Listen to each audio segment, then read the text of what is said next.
എല്ലാവർക്കും ഉപാസന വീഡിയോയിലേക്ക് ഹാർദവമായ സ്വാഗതം. ഞാൻ കഴിഞ്ഞ പ്രാവശ്യം ഈ കടം തീരുന്നതിനുള്ള ഉപായം പറഞ്ഞതിൽ ആ വെള്ളം രാവിലെ നമ്മൾ കുളിച്ച് ശുദ്ധവൃത്തിയായിട്ട് ആ വെള്ളം നമ്മൾ സേവിക്കണം, കുടിക്കണം.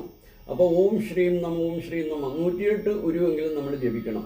രണ്ടാമത്തെ നമുക്ക് കടം തീരാനുള്ള രണ്ടാമത്തെ ഉപായം, നമ്മൾ ഗോതമ്പ് കുഴച്ചിട്ട് നമ്മൾ രാവിലെ, അതായത് നമ്മുടെ ചെറുപയർ മണി മാതിരി ഗോതമ്പ് കുഴച്ച് നമ്മൾ ഉരുട്ടിയിട്ട് ഒരു 108 അതുപോലത്തെ മണി ഉണ്ടാക്കിയിട്ട് നമ്മൾ രാവിലെ കുളിച്ച് കഴിഞ്ഞ് നമ്മൾ എവിടെയെങ്കിലും ജലത്തിൽ കൊണ്ടുവന്ന് മീനുള്ളിടത്ത് മീനിന് കൊടുക്കുകയോ അല്ലെങ്കിൽ ക്ഷേത്രങ്ങളിൽ കൊണ്ടുവന്ന് കൊടുക്കുകയോ എന്തോ ആയാലും നമ്മൾ ആ 108 ഗോതമ്പ് മാവ് ഉരുട്ടിയ മണി അത് നമുക്ക് മീനിന് ഭക്ഷണമായിട്ട് കൊടുത്താലും നമ്മുടെ കടം തീരുമെന്നാണ് പ്രാർത്ഥിക്കണം. അപ്പോഴും നമ്മളിത് കൊടുക്കുന്ന സമയത്ത് ഓം ശ്രീം നമ്മൾ ജപിക്കണം.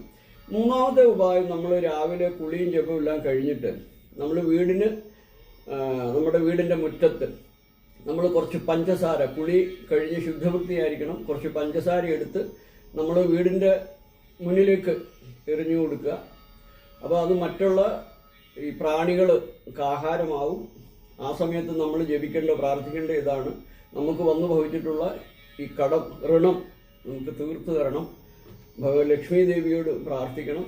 അപ്പോഴും ആ സമയത്ത് നമ്മൾ 108 ഉരു ഓം ശ്രീം നമ ജപിച്ച് നമ്മൾ ഈ ഉറുമ്പിന് ഈ പഞ്ചസാര കൊടുത്താൽ ഈ നമ്മുടെ കടങ്ങൾ എത്രയും പെട്ടെന്ന് തീരും. ഇത് എല്ലാവർക്കും വന്നിട്ടുള്ളതാണ്. അപ്പോൾ അത് നിങ്ങളിലേക്ക്, ഏവരിലേക്ക് ഞാൻ ഈ അറിവ് പകർന്നു തരികയാണ്. ഹരി ഓം ഹരി ഓം ഹരി ഓം.